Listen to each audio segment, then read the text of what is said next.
السلام علیکم ورحمۃ اللہ وبرکاتہ۔ الحمد للہ الذی لا مانع لحکمہ ولا ناقض لقضائہ، والصلاة والسلام علی سید انبیائہ وسند اولیائہ واحبابہ المعارضین لاعدائہ، اما بعد فاعوذ باللہ من الشیطان الرجیم، بسم اللہ الرحمن الرحیم۔ الف لام میم، احسب الناس ان يتركوا ان يقولوا آمنا وهم لا يفتنون، ولقد فتنا الذين من قبلهم فليعلمن الله الذين صدقوا وليعلمن الكاذبين۔ آمنت بالله صدق الله العظيم، وبلغنا رسوله النبي الأمين الكريم، ونحن على ذلك لمن الشاهدين والشاكرين، والحمد لله رب العالمين۔ کافی دیر سے آپ حضرات اس مبارک محفل میں موجود ہیں اور بہت اچھا کلام اور مجھ سے پہلے اچھی تقریریں آپ حضرات نے سماعت کی۔ حضرت محبوب گوہر کا محبوبانہ لہجہ بھی آپ نے سنا، اور جناب ظفر دہلوی کا ترانہ بھی آپ نے سنا۔ مجھے بہت اچھا لگا کہ انہوں نے اشعار پڑھے تو اشعار کا حوالہ بھی صاف دے دیا، ورنہ عام طور پر لوگ لکھنے والے کی توجہ مانگ کر کے اپنا مقطع پڑھ دیتے ہیں، اور ساتھ کہتے ہیں لکھنے ہی والے سے کہ خصوصی توجہ چاہوں۔ صحیح۔ یہ بڑی اچھی بات ہے، صداقت جہاں ہو اس میں برکت آ جاتی، اور صداقت سے خالی ہو تو پھر برکت کا تصور بھی نہیں۔ اللہ تبارک و تعالی ان کے سینے میں اور دم عطا فرمائے، آمین۔ اور ہمارے محبوب بھائی کا کلام اور ان کے الفاظ ساری دنیا میں پھیل رہے ہیں، اللہ تعالیٰ اس کی برکتیں اور عام و تام فرمائے۔ کچھ دیر آپ حضرات مجھے بھی سماعت کریں گے انشاءاللہ، اور توجہ سے آپ سماعت کریں گے تو کچھ نہ کچھ آپ کو ہم دینے کی کوشش کریں گے۔ نعت شریف تو خود انسان کو اپنی طرف متوجہ کر لیتی ہے، اور حضرت قاری نثار صاحب آنے والے ہیں، ان جیسا خطیب ہو تو وہ بھی آپ کو باندھ لیتے ہیں، لیکن ہم لوگ ضرورت مند ہوتے ہیں اس بات کے کہ آپ توجہ سے سنیں، تب ہم کچھ دے پاتے ہیں، اور اگر آپ توجہ نہ رکھیں گے تو شاید جتنا آپ کو ملنا چاہیے اتنا آپ کو نہیں مل سکے گا۔ البتہ ہم آپ سے ایسی کوئی گزارش نہیں کریں گے کہ آپ میرے جملوں پر نعرہ لگائیں یا داد و تحسین پیش کریں۔ اگر آپ کرتے ہیں تو آپ کی مرضی، ورنہ میری طرف سے کوئی ڈیمانڈ نہیں۔ بس یہ ہے کہ دھیان اور توجہ سے سنیں اور کوشش کریں کہ جب یہاں سے جائیں تو وہ باتیں بھی آپ کے ساتھ جائیں، سبحان اللہ، یاد کر کے جائیں۔ واہ واہ، درود پاک پڑھیں، اللہم صلی علی صلی اللہ سیدنا و شفیعنا و حبیبنا و نبینا و مولانا محمد معدن الجود والکرم وآلہ وبارک وسلم۔ آج کا یہ جلسہ تاجدار مدینہ کانفرنس کے نام سے ہے۔ تاجدار مدینہ کانفرنس کر کے آپ کیا حاصل کرنا چاہتے ہیں؟ کیا پانا چاہتے ہیں آپ؟ واہ تو آپ کا جواب یہی ہوگا اور ہونا چاہیے کہ تاجدار مدینہ کانفرنس کر کے تاجدار مدینہ سے ہم اپنی عقیدت تازہ کرنا چاہتے ہیں، ان سے غلامی کا جو رشتہ ہے اس رشتے کو تازہ کرنا چاہتے ہیں۔ واہ واہ واہ واہ نبی پاک صلی اللہ تعالی علیہ وسلم کی غلامی اور نبی پاک صلی اللہ تعالی علیہ وسلم سے محبت، یہ ہمارا مقصود زندگی ہے۔ سبحان اللہ۔ زندگی اسی لیے دی گئی ہے تاکہ نبی پاک صلی اللہ تعالی علیہ وسلم سے ہم محبت کریں اور وقت آئے تو یہ زندگی ان کے قدموں پہ لٹا دیں، نثار کر دیں۔ بہت اچھے سے۔ یہی مقصود زندگی ہے اور یہی معراج زندگی ہے۔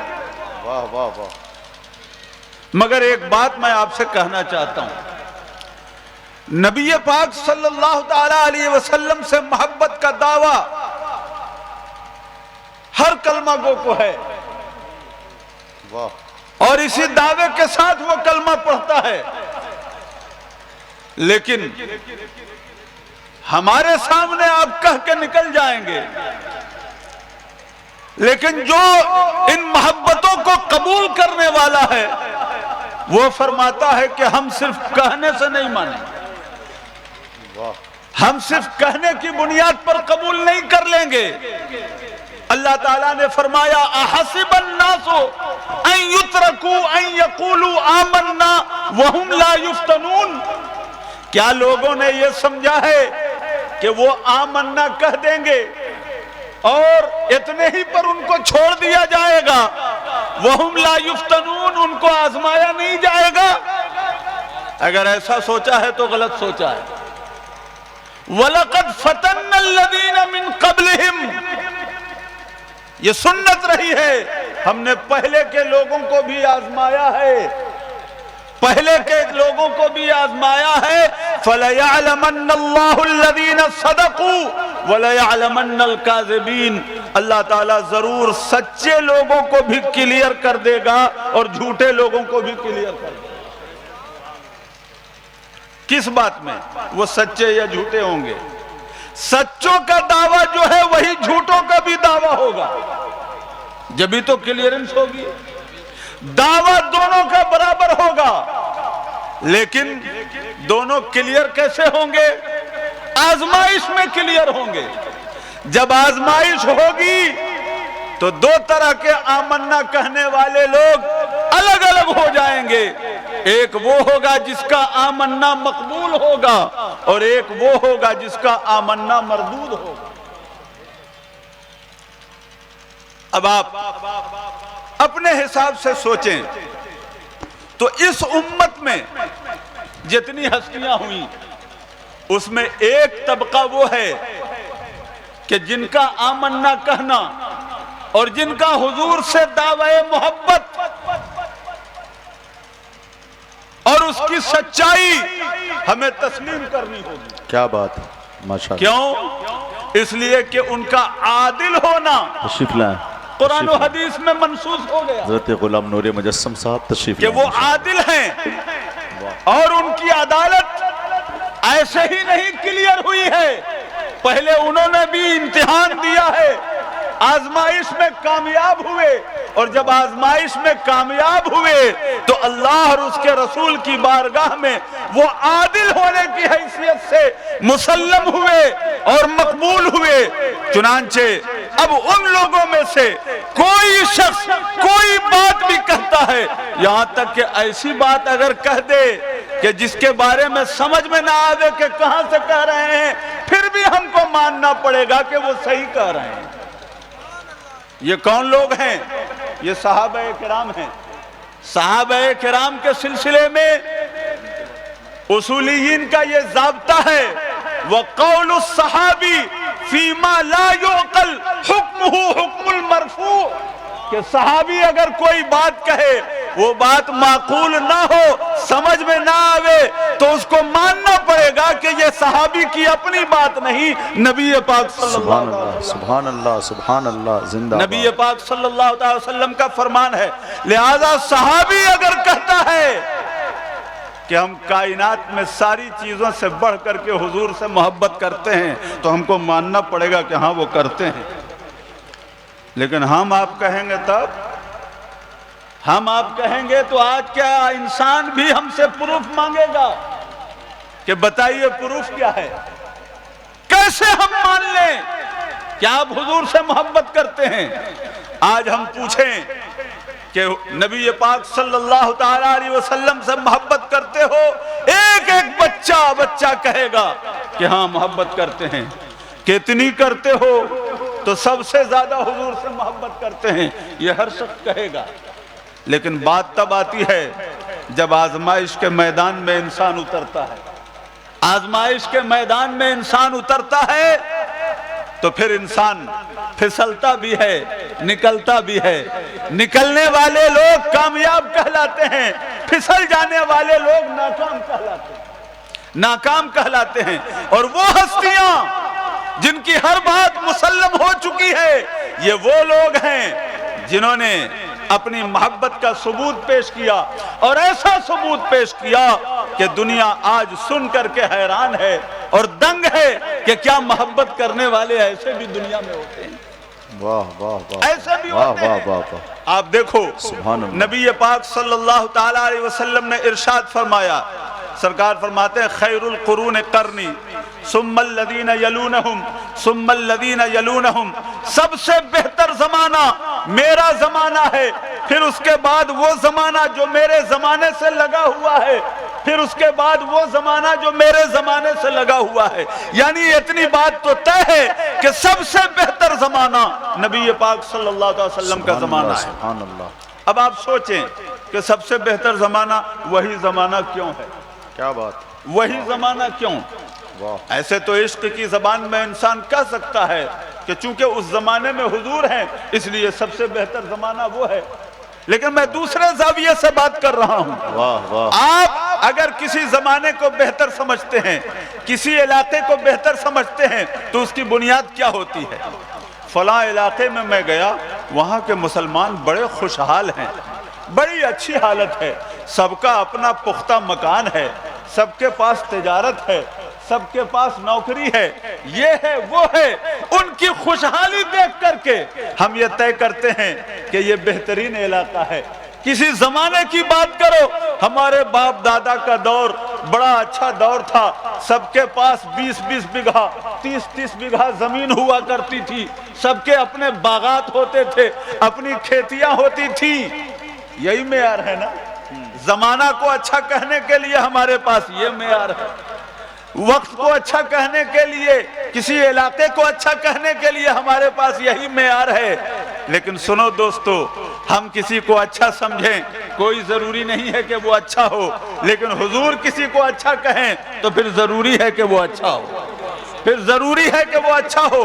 نبی پاک صلی اللہ تعالی علیہ وسلم نے اس زمانے کو سب سے اچھا زمانہ کہا، جبکہ حالت کیا ہے؟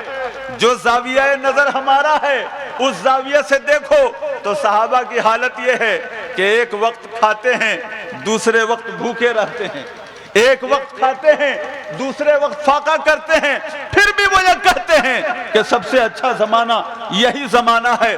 صحابہ کا حال یہ ہے کہ آگ کے انگارے پر لٹائے جاتے ہیں، وہ ظلم برداشت کرتے ہیں، لیکن پھر بھی تسلیم کرنا پڑے گا کہ وہی زمانہ سب سے اچھا زمانہ ہے۔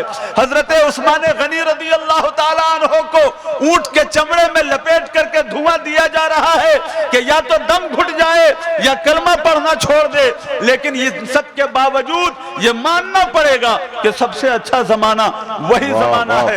ظاہری اعتبار سے دیکھو تو مفلوق الحالی ہے، مجبوری کے ایام ہیں اور مشکل گھڑیاں ہیں، لیکن ان سب کے باوجود حضور نے کہا ہے کہ وہ زمانہ سب سے اچھا ہے، تو ہمیں یہ ماننا ہوگا کہ وہی زمانہ سب سے اچھا زمانہ ہے۔ ہاں، ہمیں ڈھونڈنا ہوگا کہ اس زمانے کی اچھائی کی بنیاد کیا تھی، اس زمانے کی اچھائی بہت اچھے حضرت، واہ واہ واہ واہ واہ، وہ زمانہ آخر کیوں سب سے سبحان اچھا ہے؟ اللہ سبحان اس اللہ، کو ہمیں ڈھونڈنا ہوگا۔ تو دوستو اگر اس کی جانچ میں آپ لگیں اور اس کی جستجو میں آپ لگیں تو آپ اس نتیجے پر پہنچیں گے کہ اس زمانے کی خوبی کیا تھی، اس زمانے کی اچھائی کی بنیاد کیا تھی۔ میں آپ کو ایک روایت سناؤں۔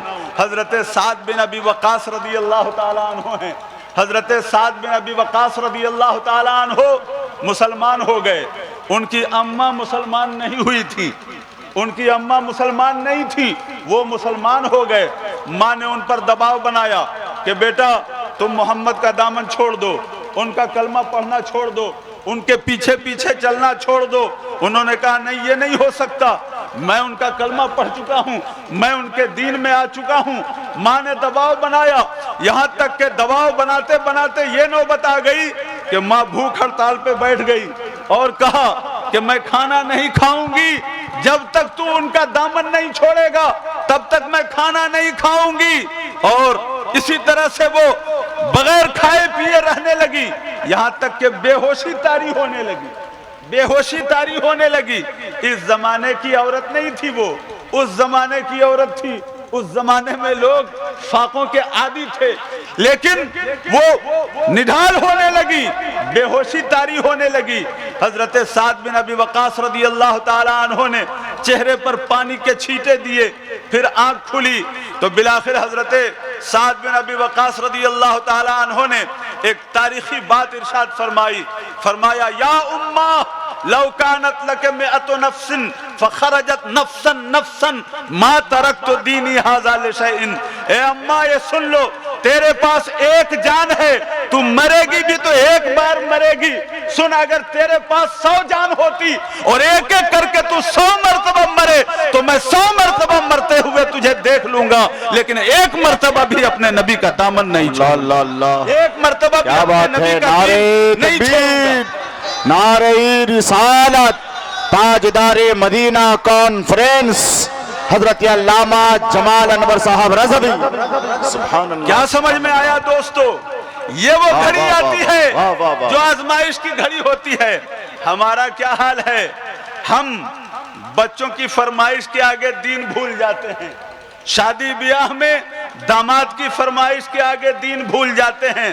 بہنوئی ناراض ہو جائے گا اگر باجا نہیں بجے گا تو اس کی فرمائش کے آگے دین بھول جاتے ہیں، رشتہ داروں کی دلجوئی کے آگے دین بھول جاتے ہیں۔ تمام رشتہ داروں میں سب سے بڑا حق تو ماں کا ہے نا، سب سے بڑا حق ماں کا ہے، سب سے گہرا رشتہ ماں کا رشتہ ہے۔ ماں سامنے ہے اور کہہ رہی ہے کہ میرے لیے تو اپنا دین چھوڑ دے۔ انہوں نے حوالہ بھی دیا تھا کہ تیرا پیغمبر بھی تو سکھاتا ہے نا کہ ماں باپ کا خیال کرو۔ میں اگر مر گئی دنیا تجھے کیا کہے گی کہ تیری وجہ سے تیری ماں مر گئی۔ حضرت سعد بن ابی وقاص نے کہا دنیا مجھے چاہے جس نام سے یاد کرے، لیکن مجھے یہ منظور نہیں ہے کہ مجھے دنیا نبی کا غدار کہہ کر کے یاد کرے۔ نبی کا وفادار کہے پھر جو کہنا ہے کہے، نبی کا وفادار کہلاؤں پھر جو کہنا ہے کہے۔ یہ وہ امتحان کی گھڑی ہوتی ہے۔ آپ ایسے امتحانات سے گزرتے ہیں کہ نہیں گزرتے ہیں؟ اور جب گزرتے ہیں تو ایسے امتحانات میں ہم کہاں تک ثابت قدم رہتے ہیں؟ آج ہمارا تو حال یہ ہو گیا کہ گائے بھی ہاں، بھینس بھی ہاں، سب ہاں، اور اس طرح کا مزاج بنایا جا رہا ہے کہ بھائی چلو تو سارے زمانے کو ساتھ لے کے چلو، سب کو ساتھ لے کر کے چلو۔ اور سب کو ساتھ لے کر چلنا عیب نہیں تھا، لیکن سب کے ساتھ چلنا یہ عیب ہے۔ سب کو ساتھ لے کر کے چلنا یہ تو قیادت ہے، لیکن سب کے ساتھ چلنا یہ قیادت نہیں، صلح کلیت ہے۔ یہ قیادت نہیں، سب کو لے کے چلنا یہ حسن ہے، لیکن سب کے پیچھے پیچھے چلنا یہ قیادت نہیں ہے۔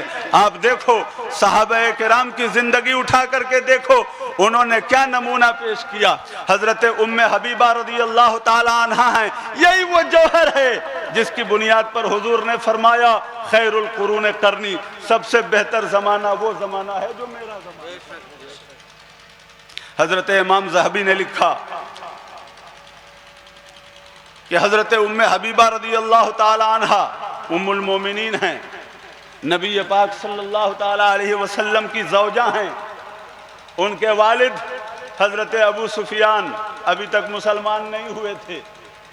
ایک مرتبہ آئے، مدینہ آئے، جب آئے تو بیٹی سے ملنے کے لیے بھی گئے، بیٹی سے ملنے کے لیے گئے۔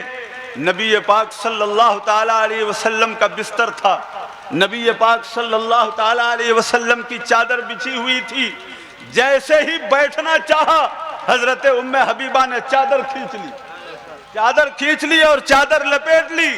وہ حیران رہ گئے، کہا کہ بیٹی کیا تم مجھے اس چادر کے لائق نہیں سمجھتی یا اس چادر کو میرے لائق نہیں سمجھتی کہ تم نے چادر کو مجھ سے بچانا چاہا ہے یا مجھ کو چادر سے بچانا چاہا ہے؟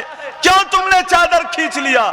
تو حضرت ام حبیبہ کہتی ہیں، ان کی گفتگو کا حاصل یہ ہے کہ تم میرے باپ صحیح لیکن ایمان کی دولت سے محروم ہو، تم میرے باپ صحیح لیکن فَإِنَّكَ أَنْتَ مُشْرِكٌ نَجِسٌ وَهَذَا فِرَاشُ رَسُولِ اللَّهِ صلی اللہ علیہ وسلم۔ سنو، تم مشرک ہو، مشرک ہونے کی وجہ سے ناپاک ہو، اور یہ نبی پاک صلی اللہ علیہ وسلم کا بستر ہے۔ تم باپ ہو تو ہو لیکن میں تمہیں نبی پاک صلی اللہ علیہ وسلم کے بستر پر نہیں بیٹھنے دوں۔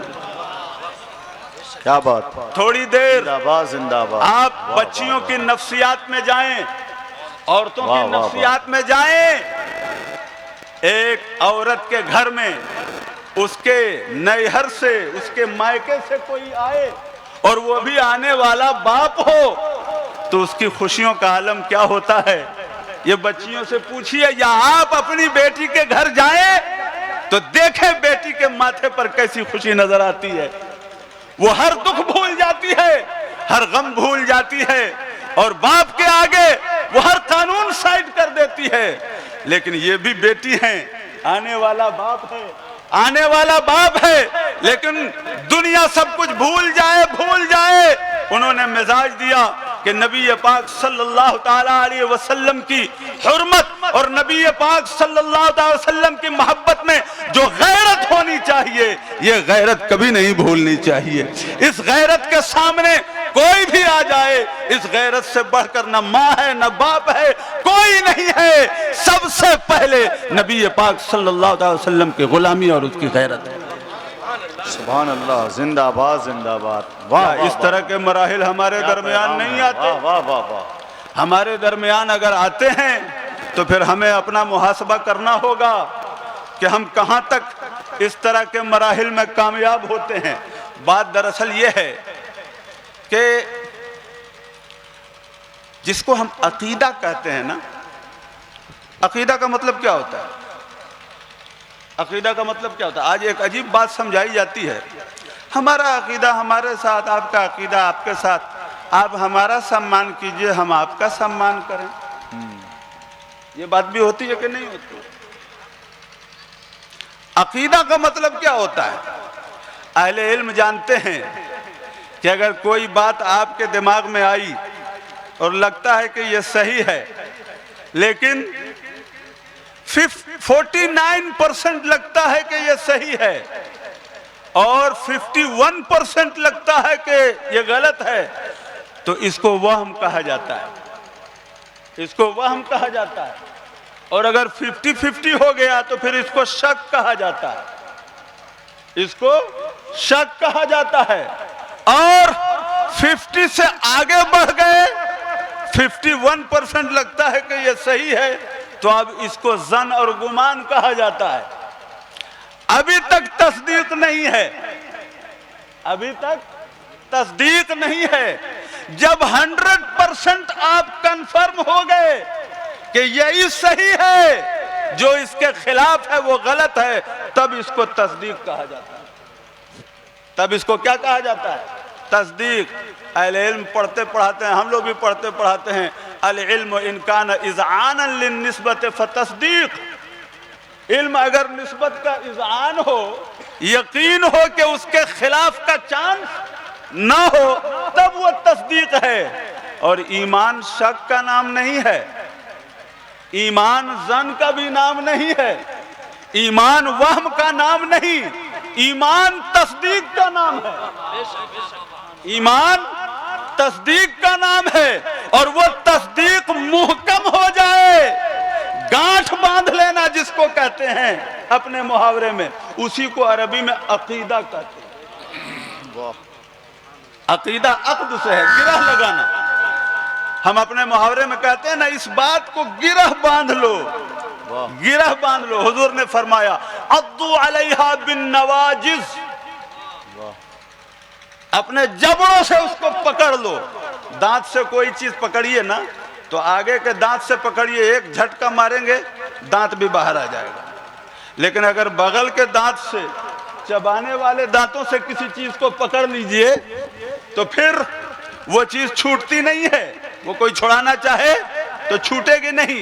نبی پاک صلی اللہ تعالی علیہ وسلم نے فرمایا علیکم بسنتی وسنت الخلفاء الراشدین، تم میرا طریقہ بھی لازم پکڑو اور میرے خلفاء کا طریقہ بھی اپناؤ۔ عضو علیہا بالنواجذ، اس کو نواجذ سے پکڑ لو۔ یعنی عقیدہ کے لیے ضروری ہے کہ اس کے خلاف جو ہے وہ صحیح نہیں، جو اس کے خلاف ہے یہی صحیح ہے۔ ایک عجیب سلوگن چلا کہ یہ عجیب بات ہے کہ آپ سمجھتے ہیں کہ ہم ہی صحیح ہیں باقی سب غلط ہیں، ہم ہی صحیح ہیں باقی سب غلط ہیں۔ ہاں، میں اتنے بڑے مجمع میں کہہ رہا ہوں الحمدللہ ہم اہل سنت والجماعت ہی صحیح ہیں، باقی سب غلط ہیں۔ ہم اہل زندہ سنت باد، والجماعت واہ ہی واہ صحیح واہ واہ ہیں، واہ واہ، باقی سب غلط ہیں، واہ۔ سب غلط ہیں۔ اور یہ میں ہی نہیں کہتا، نبی پاک صلی اللہ تعالی علیہ وسلم نے فرمایا وَتَفْتَرِقُ أُمَّتِي عَلَى 73 مِلَّةً كُلُّهُمْ فِي النَّارِ إِلَّا مِلَّةً وَاحِدَةً، واہ الا ملتن واحدہ، کہ میری امت 73 فرقوں میں بٹے گی، کلمہ پڑھنے والے لوگ 73 فرقوں میں بٹ جائیں گے، سارے فرقے جہنمی ہوں گے الا ملتن واحدہ، سوائے ایک جماعت کے۔ اور اس کلام کا رنگ آج دکھتا ہے کہ بقیہ 72 سب آپس میں ایک ہو جاتے ہیں، بقیہ 72 سب آپس میں ایک ہو جاتے ہیں، لیکن ایک جس کو رکھا نبی پاک صلی اللہ علیہ وسلم نے اپنے کلام میں، حضور نے اس کو الگ رکھا ہے 72 سے، حقیقت میں بھی یہ 72 سے الگ رہتے ہیں۔ الحمدللہ سنی جب تک سنی ہے وہ کسی بد مذہب سے نہیں ملتا ہے۔ حضور مفتی اعظم ہند نے فرمایا دشمن جاں سے کہیں بدتر ہے دشمن دین کا، ہاں دشمن جاں سے کہیں بدتر ہے دشمن دین کا، ان کے دشمن سے نبی کا با وفا ملتا نہیں، واہ ان واہ کے واہ دشمن سے نبی کا با وفا، وہ شعر میں بھول رہا ہوں، واہ واہ، ہاں، ان کے دشمن سے کبھی ان کا گدا ملتا نہیں۔ دشمن جاں سے کہیں بدتر ہے دشمن دین کا، ان کے دشمن سے کبھی ان کا گدا ملتا نہیں۔ آؤ دیکھو صحابہ کرام کی زندگی دیکھو، مشکات شریف میں حدیث پاک ہے، حضرت عبداللہ ابن عمر رضی اللہ تعالیٰ عنہ ہیں۔ اچھا میں کیا کہہ رہا تھا، عقیدہ کی بات۔ عقیدہ میں یہ ضروری ہے کہ جو ہے عقیدہ اس کے خلاف کی گنجائش نہیں ہونی چاہیے۔ اگر اس کے خلاف کی بھی گنجائش ہو گئی تو عقیدہ تو چھوڑیے، وہ تصدیق ہی نہیں ہے، وہ تصدیق ہی نہیں ہے۔ تصدیق اور عقیدہ کے لیے ضروری ہے کہ اس کے خلاف کی گنجائش نہ ہو۔ نبی پاک صلی اللہ علیہ وسلم کے فرمان پر کیسا عقیدہ ہوتا تھا صحابہ کا۔ یعنی ایک بات یہ ہے، انسانی فطرت کیا ہے کہ انسان کو اگر خوشخبری سنائیے تو جلدی یقین کرتا ہے۔ اگر کوئی شخص، کوئی بزرگ آدمی، کوئی مولانا صاحب، کوئی امام صاحب، کسی آدمی نے آ کر کے سپنا سنایا کہ حضرت ہم نے ایسا ایسا سپنا دیکھا ہے، امام صاحب نے تعبیر بتا دی کہ سال بھر کے اندر تمہاری نوکری لگنے والی ہے، اس کو جلدی یقین ہو جاتا ہے اور وہ انتظار میں لگ جاتا ہے۔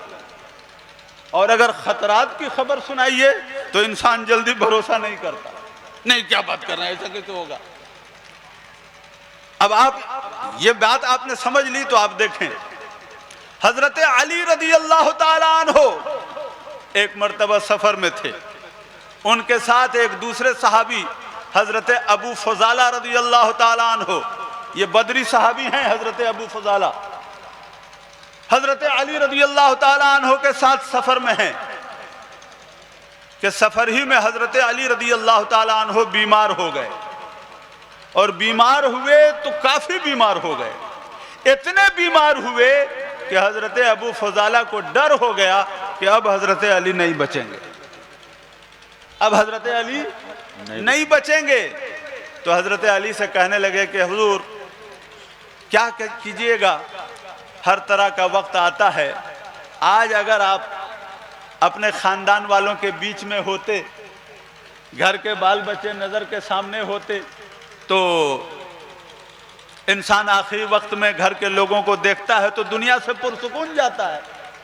افسوس ہے کہ پردیس میں یہ دن آ گیا، گھر کا کوئی آدمی سامنے نہیں ہے، خیر میں ہی آپ کے ساتھ ہوں۔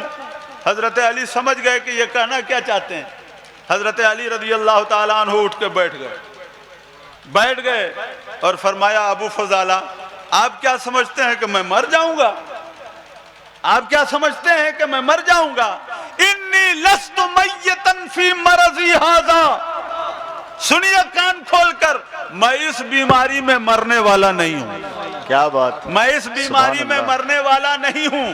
ایک تندرست آدمی 30 سال 35 سال کا جوان جو ابھی اپنا میڈیکل ٹیسٹ کرا کے آیا ہو، کوئی بیماری نہیں نکلی، سعودیہ کا ویزا مل گیا ہے اس کو، وہ کہہ سکتا ہے کہ ہم ابھی مرنے والے نہیں ہیں؟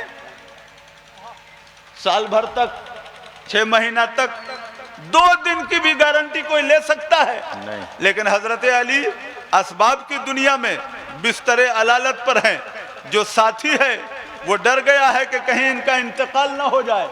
ایسے عالم میں فل کانفیڈنس کے ساتھ حضرت علی رضی اللہ تعالیٰ عنہ فرما رہے ہیں لست میتن فی مرضی ھذا، اور وہ بھی خالی لست میتن نہیں، انی لست میتن۔ سبحان اللہ، اہل علم اس کو سمجھتے ہیں، انی لست میتن فی مرضی ھذا، تحقیق کے ساتھ، تاکید کے ساتھ کہ بے شک میں اس بیماری میں مرنے والا نہیں ہوں۔ تو حضرت ابو فضالہ نے کہا کہ حضرت یہ بات آپ کیسے کہہ رہے ہیں، کس بنیاد پر کہہ رہے ہیں؟ تو حضرت علی رضی اللہ تعالیٰ عنہ نے فرمایا سنیے، آپ یہ کیا سوچنے لگے، موت بیماری سے آتی ہے، موت بیماری سے آتی ہے، موت اللہ کے فیصلے سے آتی ہے، موت اللہ کے فیصلے سے آتی ہے، اور میرے مرنے کا سارا ڈیٹیل، میرے مرنے کی ساری تفصیل میرے نبی نے بیان فرما دی ہے، میرے مرنے کی ساری تفصیل میرے نبی نے بیان فرما دی ہے۔ حضرت علی فرماتے ہیں کہ نبی پاک صلی اللہ علیہ وسلم نے حضرت عائشہ کے سامنے مجھ سے فرمایا تھا کہ اے علی تمہارے اوپر مسجد میں حملہ ہوگا، اور جب حملہ ہوگا تو سر کے خون سے داڑھی لال ہو جائے گی، حملہ ہوگا تو سر کے خون سے داڑھی لال ہو جائے گی، اس طرح تمہاری شہادت ہوگی۔ تو نبی پاک صلی اللہ علیہ وسلم نے میری موت شہادت کی موت بتائی ہے، اور پھر سر کے خون سے داڑھی لال ہونا بتایا ہے، تو وہ کچھ تو یہاں دکھ نہیں رہا ہے، یہاں تو میں بستر پر آرام سے لیٹا ہوا ہوں، میں ایسے مرنے والا نہیں۔ اگر میں ایسے مر گیا تو نبی پاک صلی اللہ علیہ وسلم کی بات کا کیا ہوگا؟ نبی پاک صلی اللہ تعالیٰ علیہ وسلم نے جو فرمایا ہے اس کے خلاف تو میں مانتا ہی نہیں، اس لیے کہ حضور کی باتوں کی ہم نے تصدیق بھی کی ہے اور اس پر عقیدہ بھی رکھا ہے، اور تصدیق اور عقیدہ کا مطلب یہی ہوتا ہے کہ اس کے خلاف کا چانس نہ ہو، زندہ باد زندہ باد، چانس نہ ہو۔ فرمایا کہ میں اس بیماری میں مرنے والا نہیں۔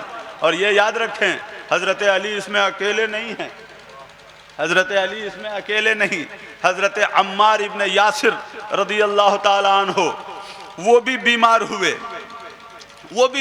کنز العمال میں یہ حدیث ہے، بیمار ہوئے، ان کی والدہ سرہانے آئیں، ان کو بھی لگا کہ بابو اب نہیں بچے گا، تو وہ رونے لگی کہ بیٹا اب تو مجھ سے جدا ہونے کے قریب آ گیا، لگتا ہے کہ اب میں زیادہ دیر تک تو تیرے ساتھ نہیں رہ سکوں گی۔ آنسو آئے، حضرت عمار ابن یاسر بھی بیٹھ گئے، اور انہی الفاظ میں حضرت عمار ابن یاسر نے کہا یا اماں انی لست میتن فی مرضی ھذا، اے امی جان